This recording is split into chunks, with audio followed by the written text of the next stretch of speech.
This is the plaintiff, Gerald Lynn Billingsley.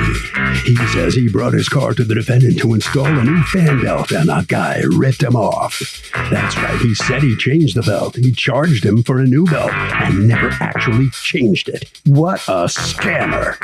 He's suing for $171.32, the amount he paid him for the fake work.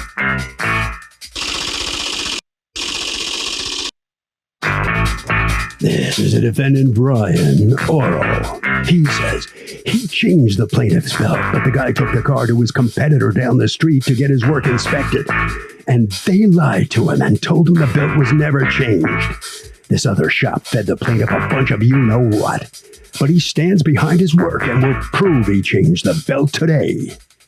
He's accused of faking it.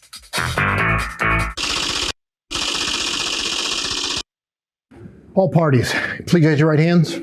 Welcome back to the People's Court. Next case in the docket. The plaintiff says he was royally ripped off by the defendant, who was supposed to give him a new fan belt.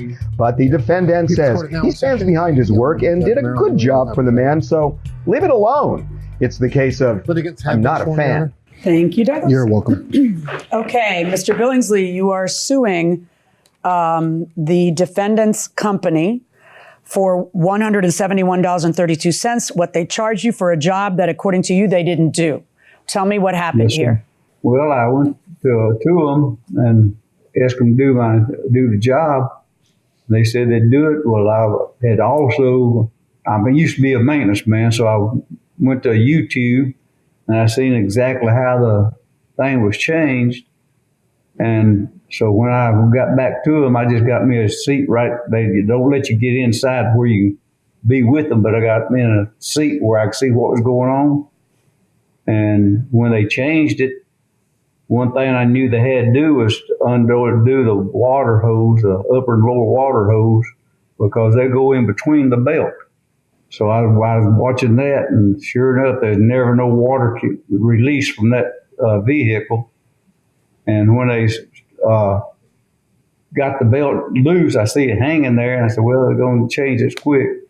He had took the belt and threw it up on the thing. The belt wasn't hanging there anymore. But what did he do with your belt on your car? And that's what they say. He never did take it off. He couldn't take it off because he had to take the lower and upper radiator hose off to get it off. And then you promptly, after seeing that, you went and paid $171. I did because I knew most time when somebody's doing something wrong and you face them, you're going to be the guilty and they're going to be innocent. And they Why wouldn't you just say, hey, my eyeballs have been on you the whole time. You didn't change my belt if you really saw that he didn't change your belt?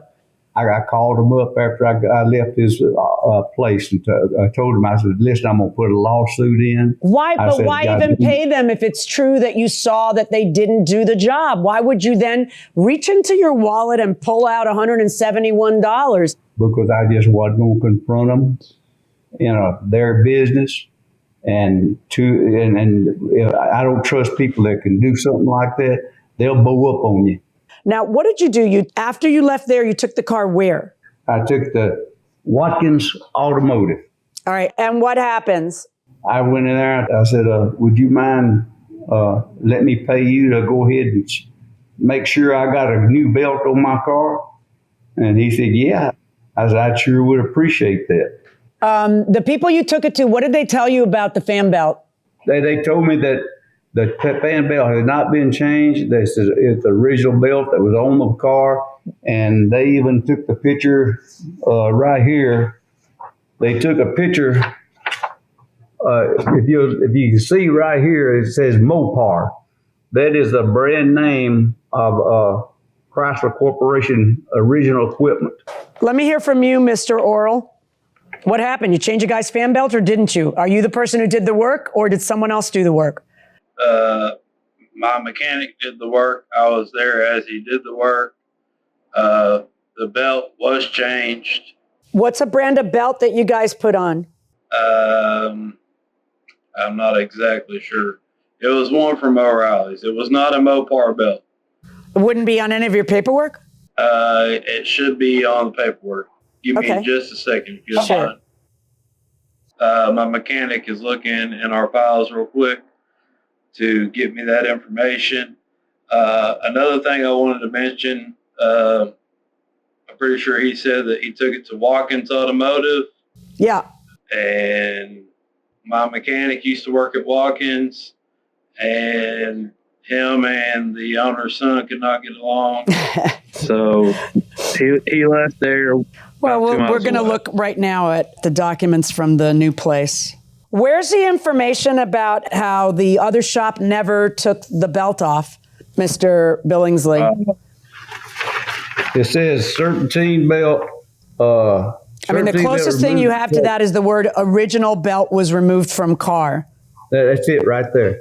That's the original belt. But I mean, Mopar is sold at Advanced Auto Parts. The belt in question, yes, it is. I just looked it up. I looked it up on the internet, and they sell it at Advanced Auto Parts. I didn't know that. I didn't know that either till I looked it up. But I have the belt they took off right there. And Your Honor. Yeah. I have the paperwork, and it was actually a Mopar Micro V serpentine belt. Show me the paperwork you're looking at. Oh, that could have been typewritten now while I've been waiting. Pull it back a little bit. Pull it back. Is this the original bill that you had with him? Yes, ma'am. But you should have the original bill. Let me see your original bill. This will be interesting. Yes, ma'am. I got here in my hand. Oh, well, we're getting somewhere, huh? You got a smoking gun here? Yeah, maybe. Maybe. That's interesting. You keep that right where you are, pal. Now, that's fascinating because you could put that down now. Put that down, Mr. Orell. Mr. Orell, I asked you to prove to me what part you had used because that might put the issue to rest. The words out of your mouth were we used Gates. Then I said, but Mopar is available at Advanced Auto Parts. Then you said that your guy was going to find the receipt. Then you handed me a receipt that is typed up. It could have been typed up right now. In fact, it does have the date of right now. And someone wrote Mopar on that. But unlucky for you, Mr. Billingsley actually has the original one, which says that it was a Gates serpentine bell. So as crazy as Mr. Billingsley's case sounded, I'm a little concerned that someone doctored up evidence because that is exactly what you're being accused of. You're being accused of charging for work you don't do. So I don't believe he saw you not do it, but I am mighty concerned that someone changed what the receipt said, and I am ruling in favor of the plaintiff in the amount of $171.32. So the judge finds for the plaintiff in this case. Interestingly, she doesn't believe Mr. Orell did change the belt. Mr. Orell, what do you think? The belt did get changed, for one. And two, besides that, you do not have to pull a serpentine belt off, or you do not have to pull any coolant hoses off to put a belt on. All right. Well, Mr. Billingsley, let me ask you how you feel about the outcome. The judge agrees with you. She finds in your favor. What are you thinking? Well, I'm proud of it. I just wish you could have seen those pictures better. We had somebody over there to show her just what it was. Because you see where the original clamps were on the hose. I just think the judge, she could catch her the way she did. He did because he any other way with evidence I had, she could walk free. All right, sir. Thank you. That'll be it. You're going to get your money back. So congratulations. Harvey, how about that?